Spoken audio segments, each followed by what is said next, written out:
السلام علیکم ورحمۃ اللہ تعالی وبرکاتہ۔ امید کرتا ہوں تمام احباب خیر و عافیت سے ہوں گے۔ حضرات، آج ہمارے ساتھ موجود ہیں عالی جناب حضرت علامہ مولانا مفتی عبدالجبار امجدی صاحب قبلہ۔ آئیے کچھ مسئلوں پر ان سے گفتگو کریں گے، بات چیت کریں گے۔ جیسے کہ عوام میں بہت زیادہ مشہور ہے ایسی خرافاتیں جن کا شریعت سے کچھ لینا دینا نہیں ہے۔ آئیے حضرت سے سوال کرتے ہیں ایک مسئلے پر، جو مسئلہ ہمارے سامنے آیا ہے وہی مسئلہ حضرت سے معلوم کرتے ہیں۔ حضرت، جس طریقے سے عوام میں مشہور ہے کہ بھئی اگر بچے کا انتقال ہو جائے یا پھر ماں کا انتقال ہو جائے تو اس وقت میں ہم نے دیکھا ہے اور لوگ معلوم بھی کرتے ہیں کہ بھئی ماں سے دودھ بخشوایا جاتا ہے۔ ماں سے کہا جاتا ہے کہ بچے نے دودھ پیا ہے اس کو بخش دیا جائے۔ یا پھر ایسا ہوتا ہے کہ جیسے والدین لمبے سفر پر جاتے ہیں یا پھر بچہ لمبے سفر پر جاتا ہے تو کچھ لوگ اس میں پھر بھی ماں سے کہتے ہیں کہ یہ لمبے سفر پر جا رہے ہیں، کوئی بھروسہ نہیں ہے تو ان کا دودھ بخش دیا جائے جو انہوں نے دودھ پیا ہے۔ تو شرعاً اس کی کیا حیثیت ہے اس مسئلے کی، جو عوام میں بہت تیزی کے ساتھ یہ پھیل رہا ہے؟ انتقال کے وقت میں بھی کرتے ہیں، سفر پہ جانے کے وقت بھی لوگ اس کو سامنے لاتے ہیں اور اکثر سامنے آتا ہے۔ تو شرعاً کیا معاملات ہیں اس کے، شریعت کیا کہتی ہے، کیا حکم ہے؟ کچھ اس کا حوالہ دیں، کچھ وضاحت فرمائیں حضرت۔ اس مسئلے کی شریعت میں کوئی اصل نہیں ہے جی، یہ بے اصل ہے، اس لیے کہ ایک ماں کا حق ہے وہ اپنے بچے کو دودھ پلائے، اس کی اچھے سے تربیت کرے، بے شک، اس کی دیکھ بھال کرے۔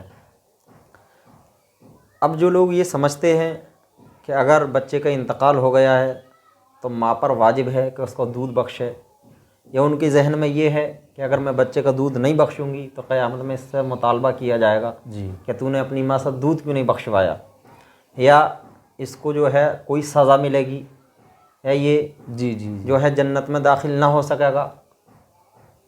تو اگر یہ ساری چیزیں ذہن میں ہیں تو یہ سب جاہلانہ خیالات ہیں، بے شک، شریعت میں اس کی کوئی اصل نہیں ہے۔ جی، اس لیے کہ ایک ماں کا حق ہے وہ اپنے بچے کو دودھ پلائے، اس کی اچھے سے تربیت کرے، اس کی دیکھ بھال کرے۔ تو اب ماں کا حق تھا، ماں نے ادا کر دیا۔ باقی اس کے علاوہ جو یہ ایک رسم بنا لی ہے جی جی، کہ انتقال کے وقت یا سفر پہ جاتے وقت حج وغیرہ یا کسی دوسرے لمبے سفر پر جا رہے ہیں تو اس کو بڑی اہمیت دی جاتی ہے جی جی، کہ پہلے ماں سے دودھ بخشوایا جائے، اور اگر دودھ نہیں بخشا گیا تو بچے کے ساتھ کچھ بھی ہو سکتا ہے، یا اگر بچے کا انتقال ہو گیا تو پھر دودھ کیسے بخشوایا جائے گا۔ جی، یہ سارے خیالات رہتے ہیں۔ ہاں، جی، یہ صرف اور صرف جاہلانہ خیال ہیں۔ جیسا کہ بحر العلوم حضرت علامہ مفتی عبدالمنان صاحب قبلہ بے شک، علیہ الرحمہ فتاوی بحر العلوم جلد 2 صفحہ 79 پر فرماتے ہیں کہ اس مسئلے کی کوئی حقیقت نہیں ہے شریعت میں، اور جو اس کو رواج دیتے ہیں، اس کی کچھ اصل سمجھتے ہیں، وہ صرف اور صرف جاہلانہ خیال ہے۔ جی، شریعت میں اس کی کوئی اصل نہیں ہے۔ بے شک۔ دیکھیں، مفتی صاحب قبلہ نے کتاب کے حوالے سے ہم کو وضاحت فرمائی اور پتہ چلا کہ یہ جو مسئلہ ہے دودھ بخشوانے والا، اس کی شرعاً کوئی حیثیت نہیں ہے، کوئی حقیقت نہیں ہے۔ جو لوگ یہ سمجھتے ہیں کہ بھئی بچے کا دودھ، جو بچے نے دودھ پیا ہے اس کو بخشا جائے، یہ کوئی شرعاً کوئی حیثیت نہیں رکھتا۔ آپ اس سے دور رہیں، اور یہ کوئی معاملات نہیں ہے کہ بھئی والدین سے ماں سے مواخذہ، ماں اپنے بچوں سے مواخذہ کرے گی کہ بھئی میں نے تم کو دودھ پلایا تھا، اس کا مجھے بدلہ دو۔ نہ دنیا میں ماں مواخذہ یعنی کہ طلب کر سکتی ہے، اور نہ ہی آخرت میں طلب کر سکتی ہے کہ میں نے تم کو دودھ پلایا تھا، اس کا مجھ کو بدلہ دیا جائے۔ بلکہ ماں نے دودھ پلا دیا، ماں بری الذمہ ہو گئی ہے، اب اس پہ کوئی مواخذہ نہیں ہے۔ تو جن کو یہ مسئلہ، جن کے ذہن میں ہے کہ بھئی یہ ہونا چاہیے، وہ اپنے ذہن سے یہ مسئلہ نکال دیں۔